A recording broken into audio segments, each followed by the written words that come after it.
Nitesh Rane tango पंच घेऊन भाषण करतात असं संजय राऊत यांनी म्हटलेलं आहे।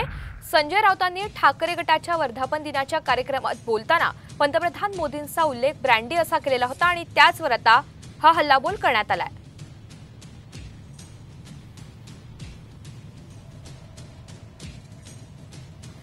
नितेश राणे टँगो पंच घेऊन भाषण करतात असं संजय राऊतांनी म्हटलेलं आहे। संजय राऊतांनी ठाकरे गटाच्या वर्धापन दिनाच्या कार्यक्रमात बोलताना या संदर्भात टीका केलेली होती आणि त्यालाच आता प्रत्युत्तर देण्यात आलं। 400 करणार होते ते 240च्या खाली आम्ही आणून ठेवले म्हणून आभार यांच्या डोक्यावर परिणाम झालाय। मोदी हा ब्रँड होता, आता मोदी ब्रँडी झाली आहे, बहुतेक नशेत आहेत।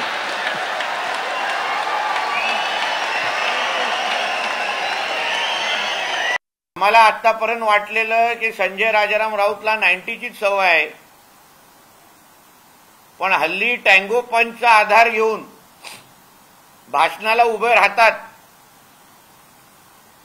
असं आम्ही ऐकलेलं आहे आणि त्याचाच इफेक्ट, टँगो पंचचा इफेक्ट आपल्याला वर्धापन पाक सेनाच्या वर्धापन दिवसाच्या निमित्ताने षण्मुखानंद हॉलमध्ये दिसला।